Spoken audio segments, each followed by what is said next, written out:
Bonjour! Aujourd'hui, c'est la suite de la capsule qu'on a déjà commencé sur le semis à l'intérieur à l'entreprise Croque Paysage, qui est une jardinerie spécialisée dans les plantes et les aménagements comestibles à Val-David. Oui. Merci Claudine de nous accueillir encore une fois. Ça me fait plaisir.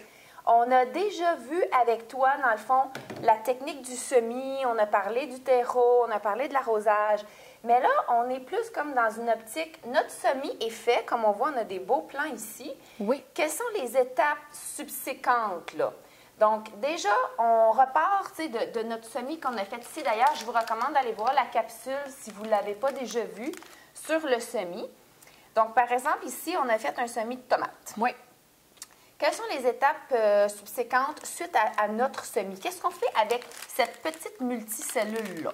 Oui, bien, dans un monde idéal, on veut lui octroyer à peu près 70 d'humidité relative. C'est beaucoup. Ce qu'on ne retrouve pas naturellement dans une maison, encore moins en hiver, oui. quand on a des systèmes de chauffage électrique, puis un poêle à combustion lente.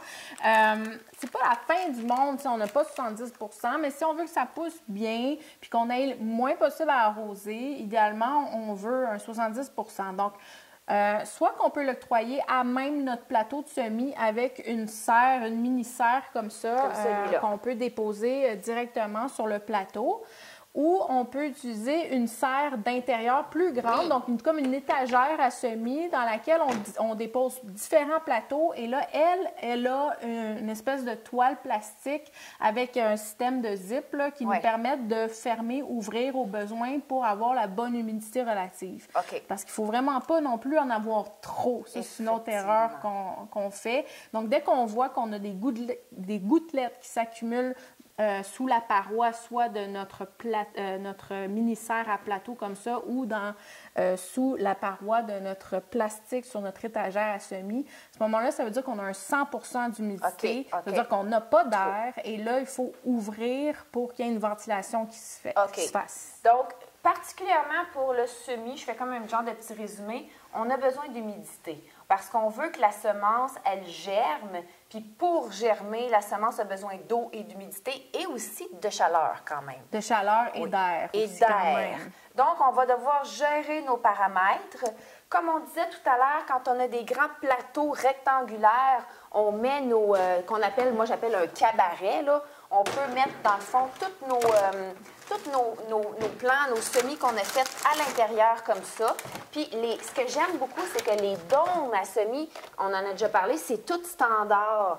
Donc, c'est facile. On s'en va comme ça, puis on peut facilement transporter notre cabaret.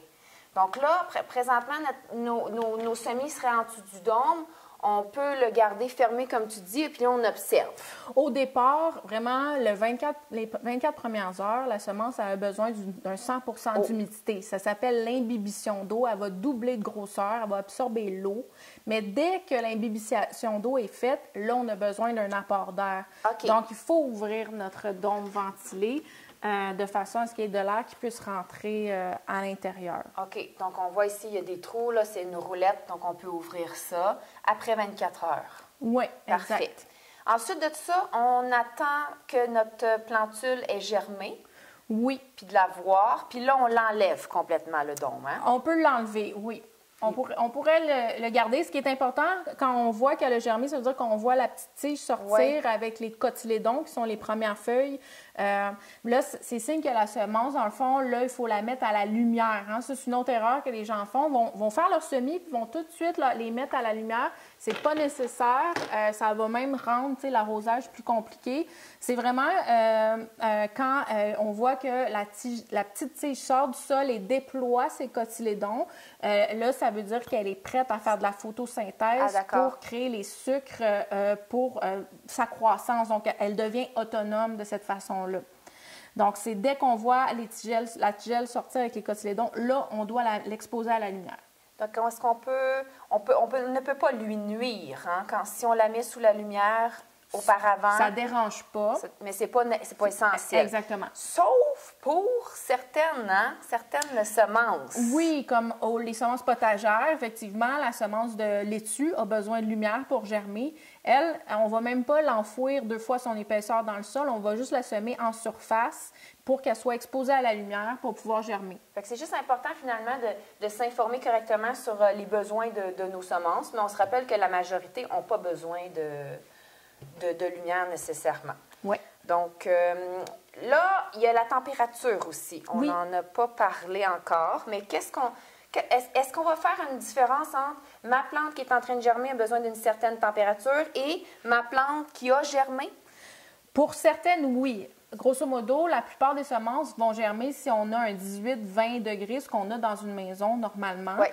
Il y a des semences, comme toutes les semences potagères, qu'on peut semer au printemps quand il y a encore des gels, là, qui vont germer même en bas de 20 degrés. Oui, oui, oui. Ce qui est important de savoir, c'est qu'il y a des semences de chaleur comme la cerise de terre, l'aubergine, le poivron, le piment, qui, elles, ont vraiment besoin comme d'un 32 degrés juste pour germer. C'est beaucoup, ça. Oui, puis ça, on l'a pas naturellement dans une maison. C'est pour ça qu'ils se vendent des tapis de chaleur, excusez, des tapis chauffants. Oui, on peut utiliser un tapis chauffant vraiment pour ça. On s'en sert aussi pour faire des boutures. C'est quand même un investissement. On peut aussi voir c'est quoi les sources de chaleur qu'on a dans notre maison. On a peut-être une salle de bain avec un plancher chauffant. Ah oui, ça, qu'on c'est bien peut ça. peut-être monter un peu le chauffage là, pendant une semaine, parce que ça peut prendre une semaine à germer pour ces plantes-là. Parce que c'est vraiment juste pour la germination. À partir du moment où on voit la tige sortir du sol, on n'a plus besoin d'un 32 degrés. Donc, on redescend. On peut peut-être mettre notre plateau sur une chaise proche d'un radiateur. C'est sûr que ça, c'est une belle bébelle dans laquelle investir parce que là, on sait qu'à tout coup, ça va fonctionner. Oui, moi, j'aime ça. J'en ai un. Puis, je m'arrange pour... J'ai toujours un plateau qui est en germination. Là, je le mets dessus. Aussi, je m'amuse depuis quelques années à cultiver du gingembre. Puis là, ça prend de la chaleur, de l'humidité. Fait que c'est quand même quelque chose de le fun. Puis, on le branche avec la minuterie. Ou, puis, c'est autonome. Oui. On n'a pas à s'en soucier. Oui. Donc, on a donné de l'humidité, on a donné de la chaleur, on a créé la germination, notre plantule a levé. Au départ, elle n'a pas de vraies feuilles. Hein? On les appelle les cotylédons. Peux-tu montrer, s'il te plaît, sur ton semis? Comme par exemple, ici, on a un semis à la volée de roquette. Puis justement, il est au stade cotylédon. Donc, on peut voir la tige qui est sortie du sol. Elle s'est déployée.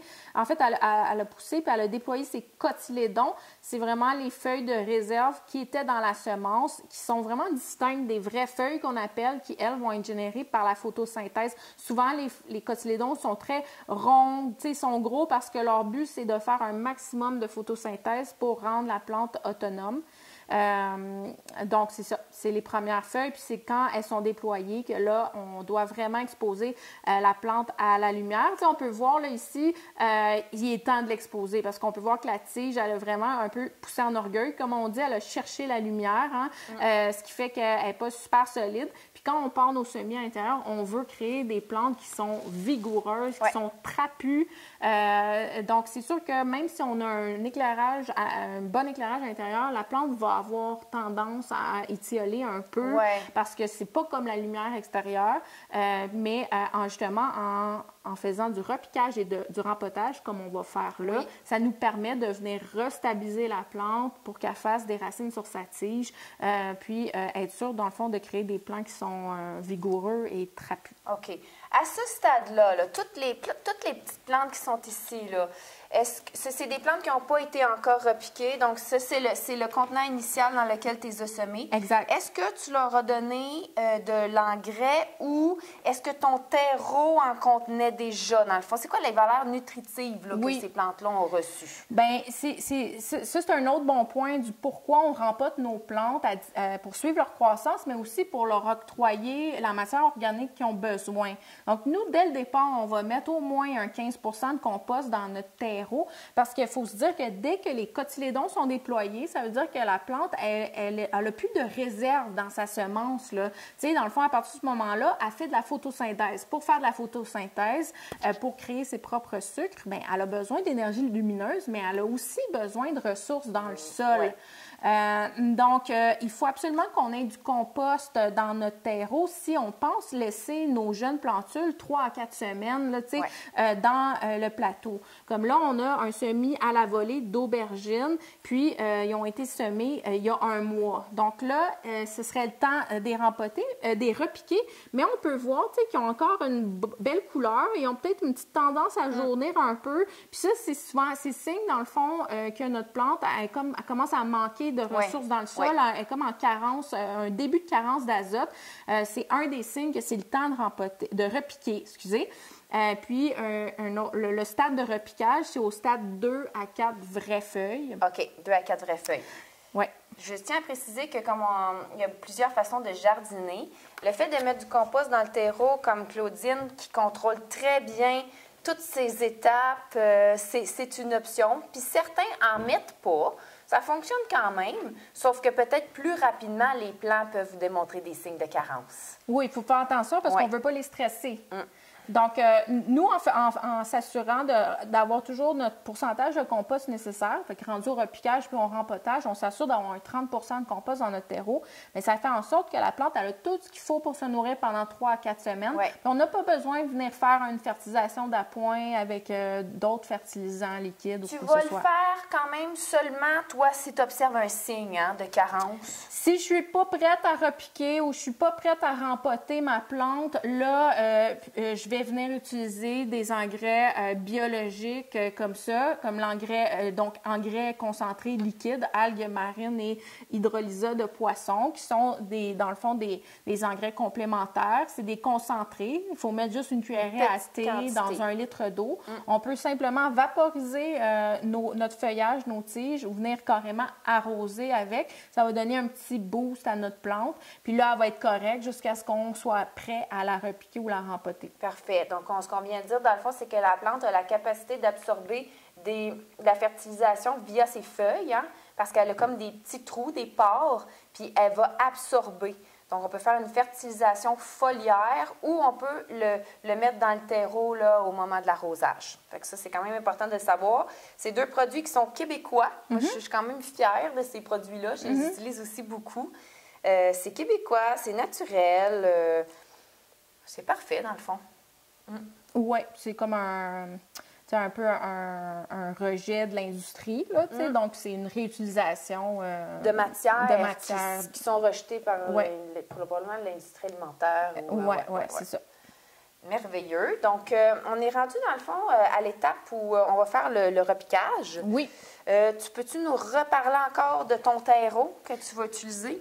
Donc, rendu à l'étape repiquage, on veut s'assurer d'avoir un terreau avec un 30 de compost. Donc, soit on achète un terreau qui a déjà la matière organique dedans, comme au semis, ou on va venir rajouter un compost dans notre terreau. Par exemple, on a rajouté ton gros ballot, là. Oui.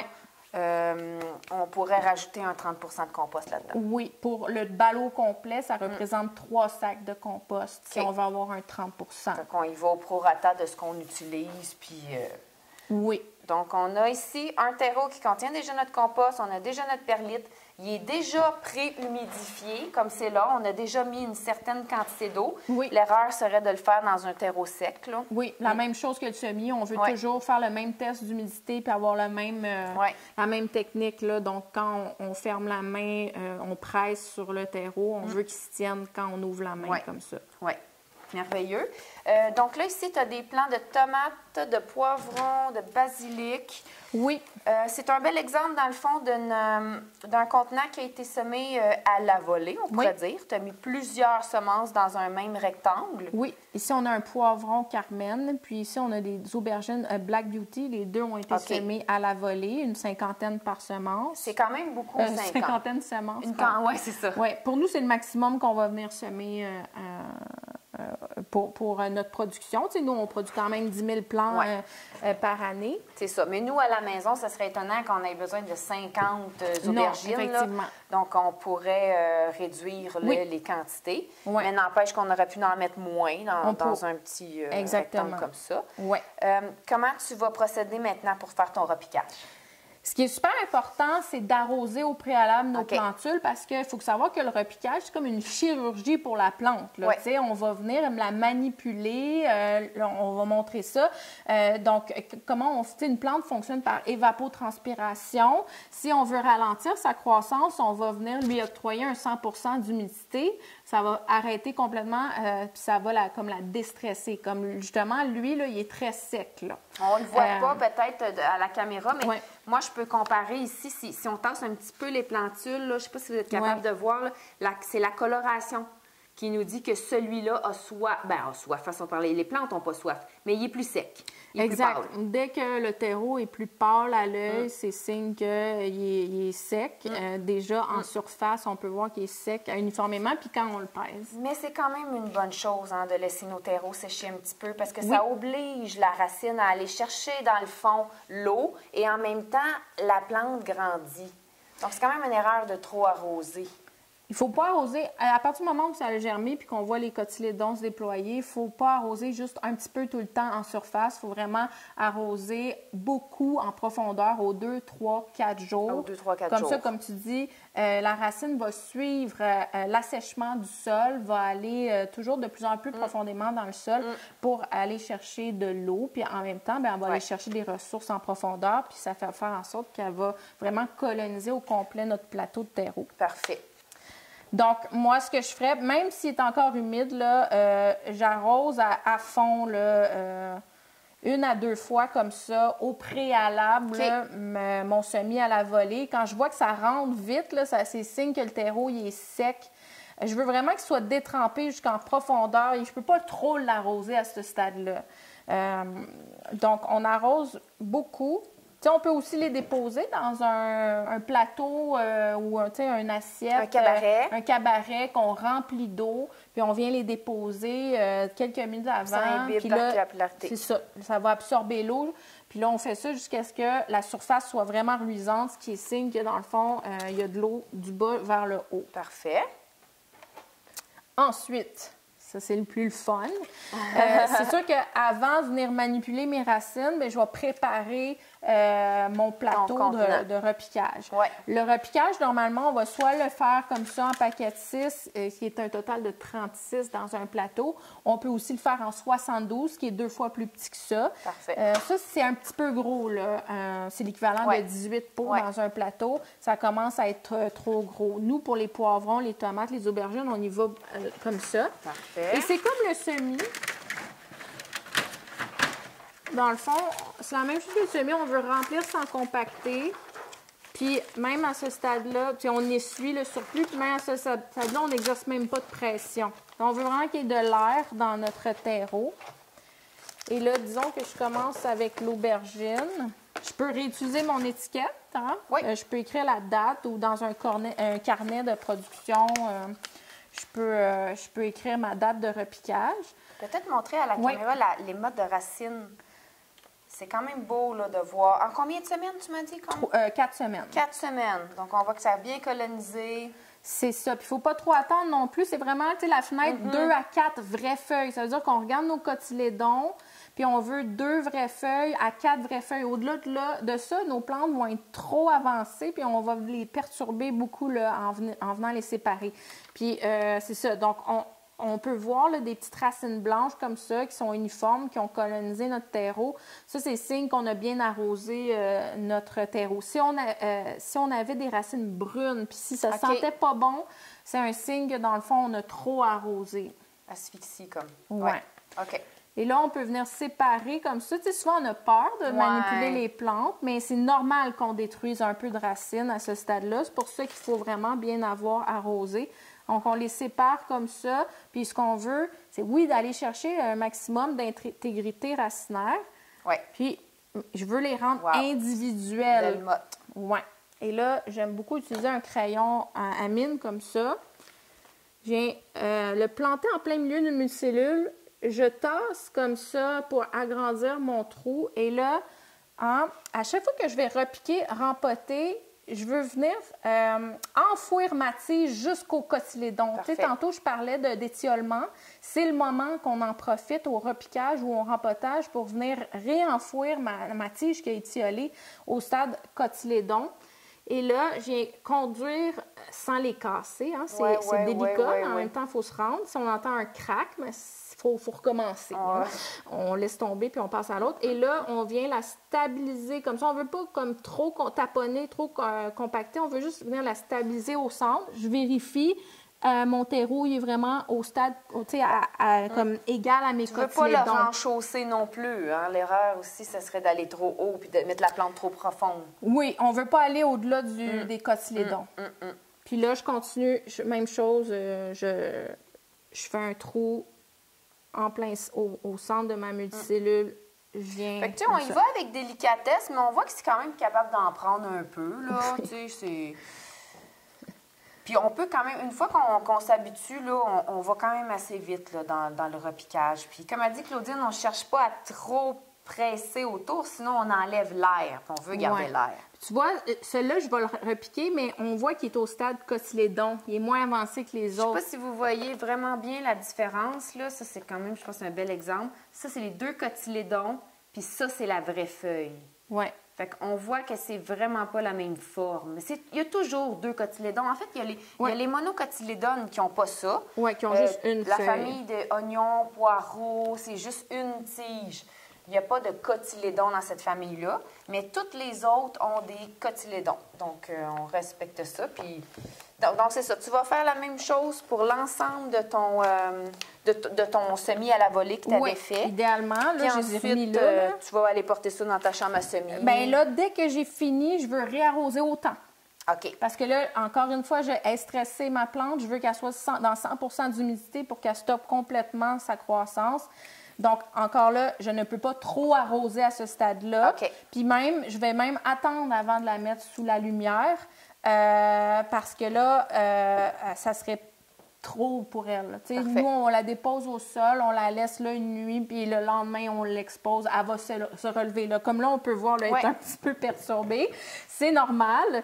On s'assure juste de l'arroser beaucoup, puis elle va se redresser d'elle-même. Une fois qu'elle va sécher. Une fois qu'elle est redressée, on la met sous la lumière. OK, parfait. Donc là, tu as pris ton étiquette pour mettre dans ton pot, mais normalement, tu fais l'ensemble de ta... Là, on va poursuivre pour le bien de la démonstration, mais... Sinon, arrangez-vous pour ne pas perdre vos étiquetages.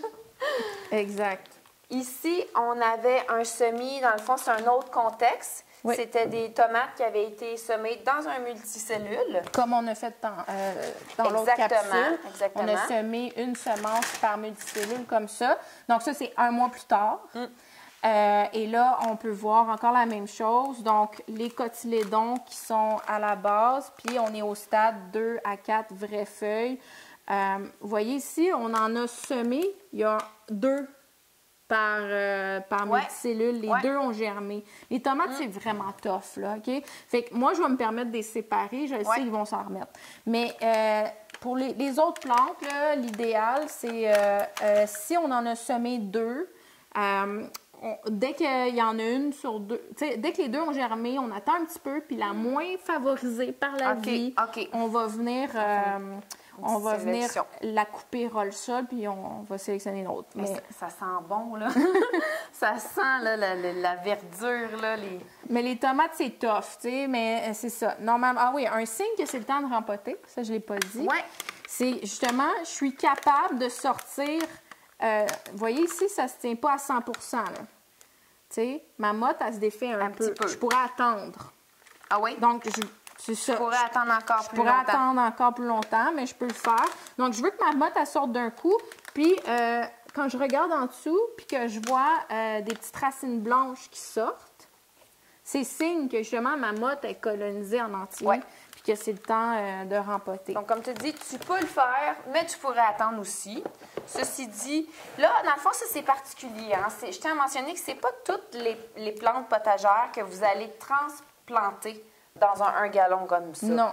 Pourquoi tu le fais, Claudine, pour la tomate? Bien, tous les légumes fruits, nous, on a tendance à les amener dans ce format-là final de transplantation parce que plus on les rend dans un gros format, il y a quand même une limite, là, mais ça, c'est un bon format de transplantation pour être sûr d'avoir des tomates le plus vite possible à l'extérieur. C'est ça qui arrive. C'est qu'on a expliqué dans la capsule précédente sur le semis, on a parlé du fait que les plantes qui produisent des fruits, dans le fond, ont besoin d'avoir une période de préalable avant d'être plantées dehors, beaucoup plus longue, une période de semis puis de croissance pour être rendu à un stade de maturité beaucoup plus avancé que bien d'autres plantes. Sinon, on n'aura jamais de fruits là, dans notre climat. Donc, le fait de le mettre aujourd'hui dans un pot beaucoup plus gros comme celui-là, ça va lui donner plus de nutriments puis plus d'espace pour étendre son système racinaire et donc, elle va grandir, cette plante. Fait que toi, ça va te permettre au mois de juin probablement que ton plant de tomate, il va être rendu ça de gros, hein? Oui. Oui. Oui. La tomate, elle pousse vraiment vite, là, fait que nous, on a tendance à tout de suite la rempoter là-dedans. Là, c'est une chose que j'ai oublié de faire, mais qu'il faut faire absolument, comme le repiquage. C'est une genre de chirurgie qu'on fait, oui. On perturbe un peu la plante au niveau de la racine.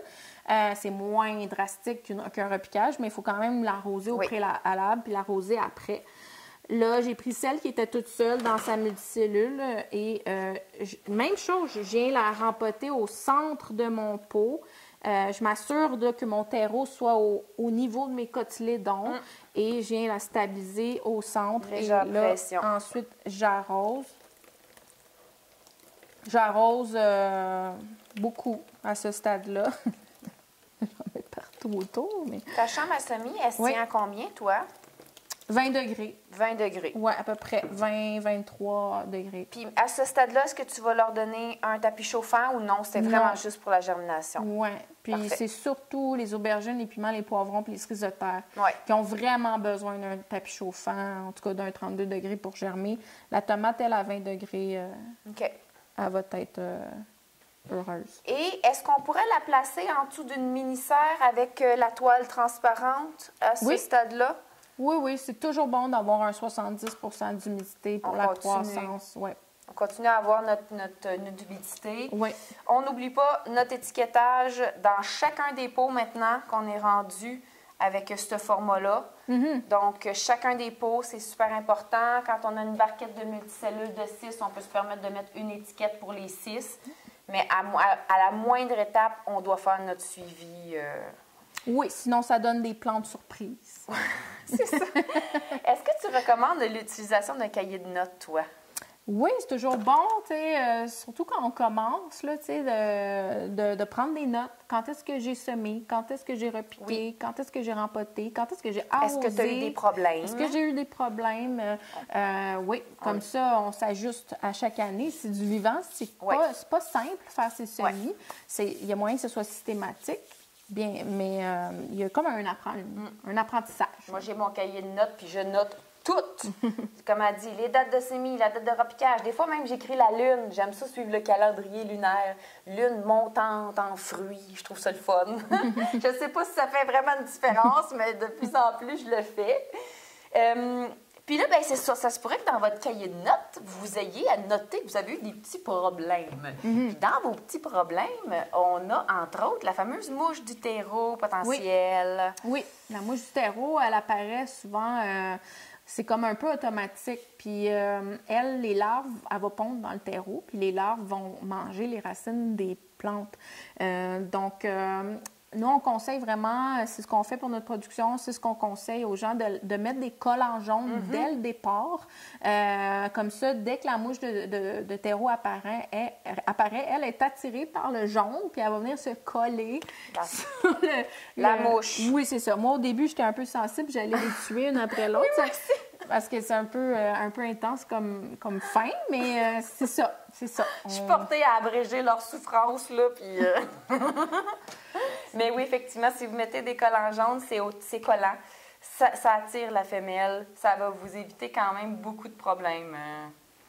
Oui, parce que quand l'infestation arrive, là, il est trop tard, puis c'est difficile de s'en débarrasser. Je pense qu'on a quand même bien fait le tour pour ce qui est du repiquage, la démo.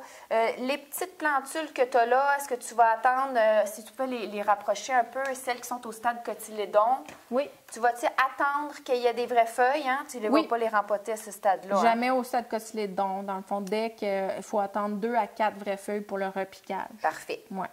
Et là, on laisse aller ça dans la maison rapidement, dans le fond. Là. Les étapes suivantes, avant de la planter dehors, il va falloir l'acclimater. Oui. Combien de temps à peu près?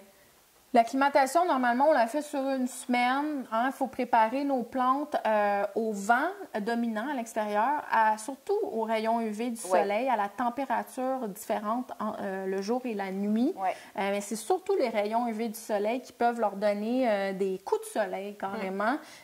Puis ça va venir stresser nos plantes. Ça ne va pas nécessairement les tuer, mais ça va ralentir leur croissance. Ils vont comme stagner dans le jardin. Puis ça va faire en sorte que ça va les stresser, puis ça va ouvrir la porte à des problématiques. Donc, c'est vivant, les plantes, puis idéalement, il faut tranquillement les préparer à ces conditions-là en les sortant au départ le jour à l'ombre. On peut utiliser une toile thermique qui va créer de l'ombre aussi pour, si on veut le laisser à l'extérieur la nuit, on va venir leur mettre une toile thermique par-dessus. Oui. Au mois de juin, quand les nuits sont encore fraîches, mi-juin, on a sorti nos tomates, on regarde les nuits, c'est encore un petit peu frais. Ça apporte un 2-3 degrés de plus. Ça évite que le soleil soit directement sur les plants. On l'enlève quand c'est une journée nuageuse. Donc, c'est ça, c'est d'y aller progressivement. Là. Effectivement. Est-ce qu'il y a d'autres choses que tu penses qu'on n'a pas parlé? L'arrosage, peut-être, Ouais. parce que c'est souvent ça où on fait des erreurs, puis la maladie fongique est assez présente souvent dans les semis. Puis, tu sais, la maladie fongique, dès qu'elle apparaît, elle se disperse rapidement parce que, tu sais, c'est des champignons qui se multiplient par spores en envoyant leurs spores dans l'environnement. Donc, si on voit du blanc apparaître, si on voit que nos plantules sont mortes là, en surface, l'idéal, c'est de les jeter pour pas qu'il y ait une propagation sur les autres plantes autour. Mais le mieux, c'est d'être dans la prévention pour pas se rendre là. Donc, toujours au niveau de l'arrosage, c'est ça le gros de l'apprentissage. C'est comme on disait tantôt, c'est qu'on veut, quand on arrose, on veut arroser beaucoup. Puis ensuite, on laisse le terreau s'assécher entre les arrosages. Quelques jours, là. Oui. Quand la plante donne des signes de manque d'eau, on ne veut pas se rendre là, mais quand on apprend, on peut peut-être se rendre là. Donc, dès qu'on voit que la plante commence à s'affaiblir, à montrer, dans le fond, un assèchement, là, il y a un stade de non-retour qu'il ne faut pas atteindre. Mais à ce moment-là, c'est le moment d'arroser au maximum jusqu'à ce qu'il y ait de l'eau qui s'écoute en dessous de notre plateau, de notre multicellule, de notre pot. On arrose jusqu'à ce que l'eau s'égoutte juste un peu. On peut attendre, on peut réarroser. Là, c'est tous les petits trous d'air qui vont se remplir d'eau jusqu'à ce que l'eau sorte par en dessous. Puis là, ensuite, on est correct pour quelques jours. Là. Prenez des notes. C'est un des bons conseils que moi, j'ai à vous donner. J'espère qu'on aura l'occasion d'aller te voir cet été dehors dans les beaux potagers que tu fais pour voir tous ces plants à maturité. Oui, ça serait le fun. En attendant, merci beaucoup. Oui. Il y a beaucoup d'infos sur notre site Internet si les gens veulent aller voir. Puis puis on a tout pour vos semis. Puis si jamais ça ne fonctionne pas aussi bien que vous voulez, on a des plantes en backup pour qu'on produise ici de façon biologique. Vous essayez, puis si vous manquez votre coup, on est là. Merci Claudine. Merci à toi.